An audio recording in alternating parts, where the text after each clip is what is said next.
Thank you. I will present an aspect of my PhD research, rescue during the Holocaust in memory of the Sephardic community in Sarajevo. And in this presentation, I will first talk about my presentation and what my paper is about, and then my main findings, and then give you some concluding remarks. So, my paper is about, I analyze memories of rescue during World War II among Sarajevo Sephardim in post-socialist Bosnia and Herzegovina in Sarajevo, the capital. And I present empirical findings from my semi-structured interviews that I did with Sarajevo Sephardim of 3 different generations in March this year, 2018. And the idea is to shed light on my interviewees' perceptions of Jewish survival and rescue during the war, and to determine whether these first, second, and third-hand experiences have been significant in terms of their identity.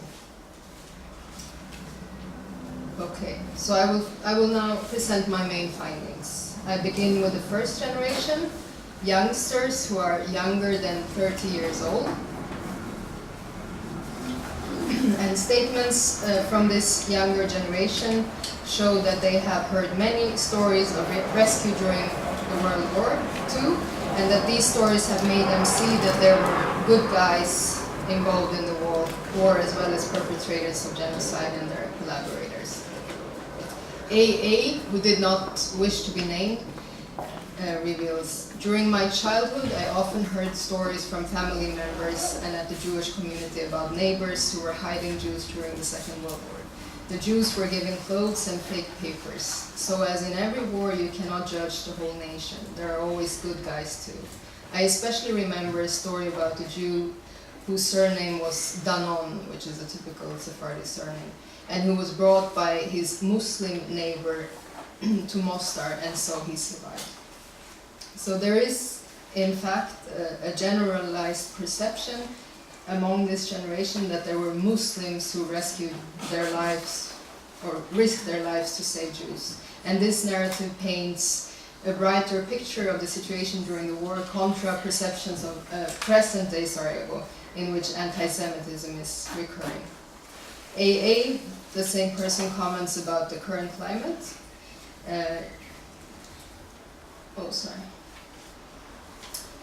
She said, nobody would tell you something anti-Jewish face-to-face, but the comments online are really, really bad. I'm quite shocked. To illustrate, she shows me an example of an anti-Semitic comment below an article in an online journal, Clicks Ba. We love you when there are only few of you. If there were 40 of you in Sarajevo, you would turn the town upside down.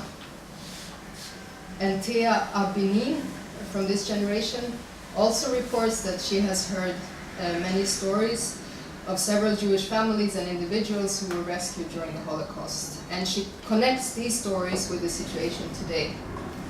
Ever since I was 7, this was the narrative. Neighbors helping neighbors. Those stories of rescue I heard as a child changed my perception of Sarajevo during World War II.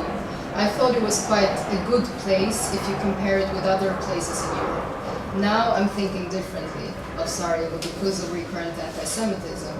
For example, there is an elementary school here named after Mustafa Vusulagic, who was against Jews during World War II. I'm personally offended that they named the school after this anti-Semitic person, and the Israeli government complained and protested, and now the local government has agreed to change the name of the school. I think. We shall see. Vladimir Andrele. I remember hearing stories of a Muslim woman with the surname Hardaga, who saved her Jewish neighbors. During the war in Bosnia in the 90s, she got help from the Jewish community to leave to Israel, and there she was recognized as a righteous among the nations.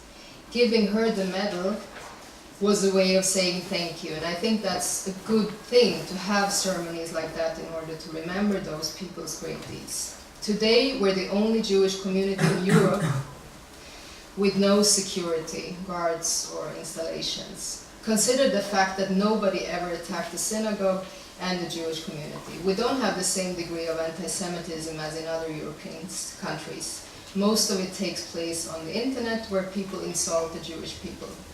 But it doesn't occur in real life, not in Sarajevo. So clearly the stories that these youngsters heard about the rescue of Jews during World War II have influenced their perceptions of the war. As AA said, as in every war, you cannot judge the whole nation. And as we have seen, Thea revealed that because of the stories of rescue, she thought Sarajevo was a better place than others. I thought it was quite a good place if you compare it with other places in Europe. So obviously these stories about rescue that these young adults have heard have made them see that the war and their hometown Sarajevo in a positive light. And all three respondents of this generation, however, mentioned the recurrence of anti-Semitism in Sarajevo in the context of their memories of rescue, as if to underscore that the coexistence of peoples in the city is not as free of friction as one may think. And nevertheless, all my interviewees see Sarajevo as a less anti-Semitic place than other European cities. So I will now continue with the second generation, with the interview partners who are older than 30 years old, but younger than 55. And Igor Kozhemyakin from the middle generation, he observes that many really risked their lives to save Jews, and these stories were always told in the Jewish community when I grew up. And he mentioned three groups of righteous among the nations about whom he heard stories: the Hardaga family, the Begic family, and the Petrovich family. And he's especially fascinated with the story of Morisette Begic from Paris. Morisette met her future husband, Midhat Begic, a Muslim who was working as a teacher in Paris, and when they married in 1939, they moved to Sarajevo and lived next door to Georgina and Leon Papo. When the war broke out, Midhat was recruited to the Croatian army and Leon was sent to Jasenovac. Morisette and Georgina were helping each other out, and Morisette was especially helpful with Georgina's and Leon's baby daughter Zlata, who she, by the end of the war,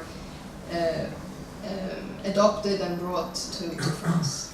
So I think this story shows that not everyone during World War II was evil. Tina Tauber remembers the story she heard about Zainaba Herdaga, who hid members of the Jewish Kalviko family to prevent their capture by the Nazis.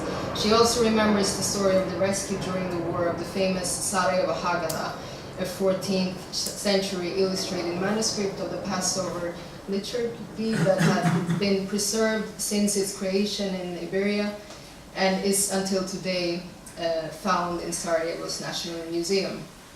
Tina observes, "I see the Holocaust as a war. It was hell, but as in every war, there are good people who are trying to help the ones who are being persecuted. I have different standards for different countries. There were countries that were better, like Bulgaria. Here in Sarajevo, it's good to focus on rescue of Jews because there was no anti-Semitism here or a ghetto. Jews were living here as if it was their own country. Besides, the people who killed Jews during World War II were not the locals. Locals tried to save Jews, even though there were many collaborating with Ustashas and Nazis. But anti-Semitism was brought here, so that's why I think it's important to focus on rescue in Sarajevo, whereas in Poland, for instance, they were really anti-Semites." So Tina says that Jews were living here as if it was their own country, which is a very telling statement, because she's revealing that even under the best of circumstances, she and other Jews were and are guests in Yugoslavia. It is not their own country. And compared with the youngest generation, this middle generation has a more concrete memories of rescue. They mention both first and surnames of individuals in the stories they were told, and not only surnames as the youngest did. Apparently, Sarajevo holds a special place in memories of rescue for this group of respondents as well as for the youngest. The city indeed has a better record in this regard than other places in Europe, which were more anti-Semitic.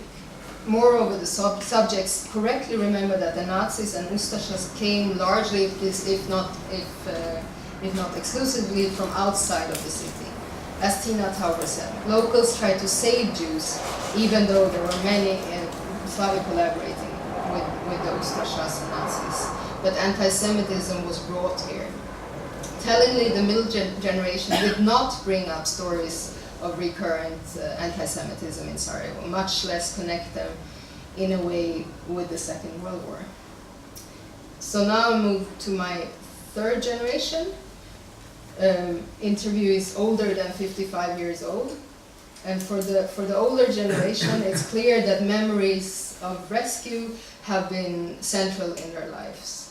A paradigmatic case is that of Eli Tauber. He remembers, "It completely changed my life and my thoughts about the Holocaust when I met the woman Zora Krajina, who saved my mother's life. I met her in Israel when she came to receive a Medal of Honor at Yad Vashem. When I was back in Sarajevo, I went to the Sarajevo Jewish Museum, and in that moment I realized there is nothing here about people who saved Jews during the Holocaust. So I decided to write and research about this, and then we had an exhibition on rescue during World War II here in the Sarajevo Jewish Museum. And I'm really connected to these stories about neighbors saving Jews." Eli Tauber has written a book called When Neighbors Were Real Human Beings. He explains that the purpose of this book and the exhibition was to show that Sarajevo during the Holocaust was also a city of coexisting peoples who were helping each other. Anna Kavesam Devebek recalls the following memories of the war. "During World War II, a lot of my family members were killed in concentration camps. In September 1941, my mother went with us to Mostar. We had false documents. We were in Mostar for about 18 months, and after that we were brought to Branch.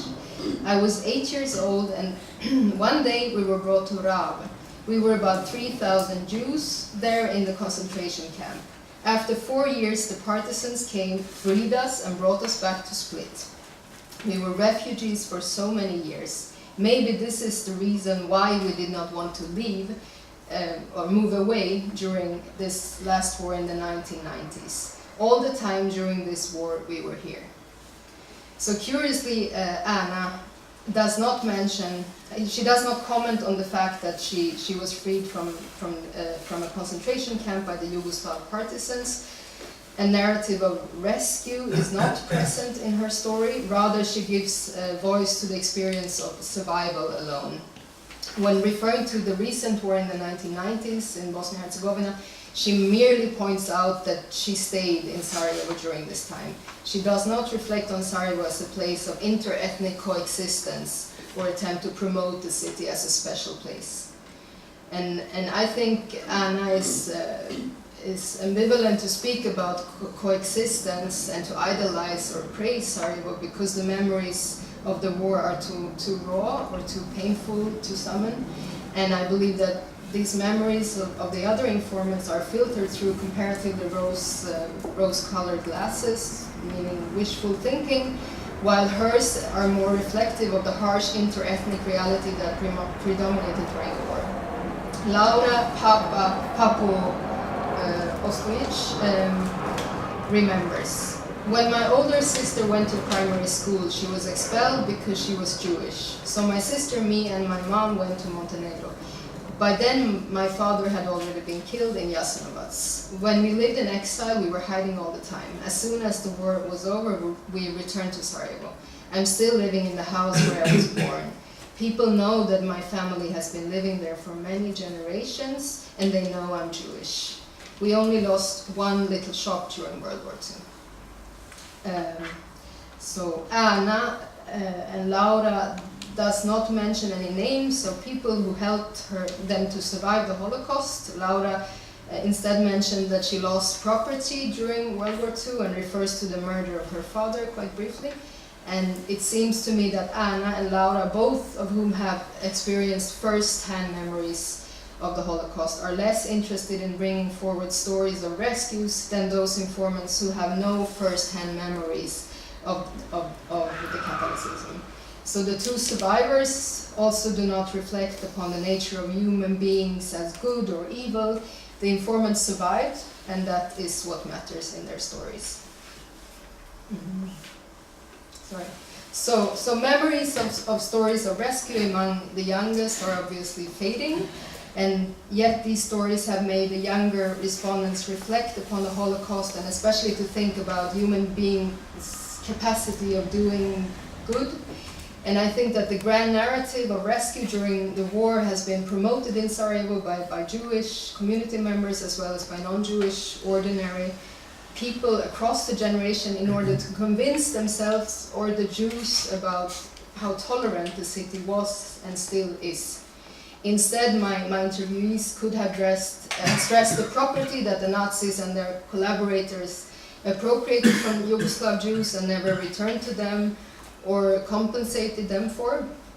As I have mentioned, Eli Tauber told me that the point of his book about non-Jewish individuals who saved their Jewish neighbors during the war was to show that Sarajevo was a city of coexisting peoples.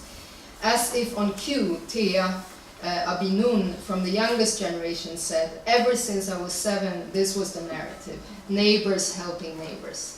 Tina Tauber from the middle generation adds that here in Sarajevo it's good to focus on rescue of Jews because there was no anti-Semitism here or a ghetto.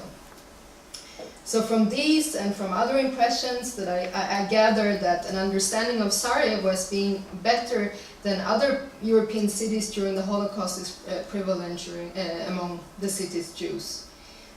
And there is moreover perception among the youngest that anti-Semitism is alive in Sarajevo today. Yet that does not overthrow the larger narrative according to which Sarajevo is less anti-Semitic than other European cities. In a way, episodes of rescue during the Second World War, episodes which generated stories that were handed down across the generations, saved Sarajevo for its Jews as well. Most interviewees still perceive it as a special city in the context of the Holocaust. At the same time, an idealization of Sarajevo during the Holocaust, a narrative that has been promoted and circulated among Sarajevo Jews, is perhaps a way of protecting an image of tolerant Sarajevo itself in order to make the present seem less daunting. When all is said and done, however, the historical picture is not really reassuring. Not more than 1,400 Sarajevan Jews survived the war, and those Jews who survived and who had lost their property during the war have not had the chance to receive any sort of restitution. Thank you.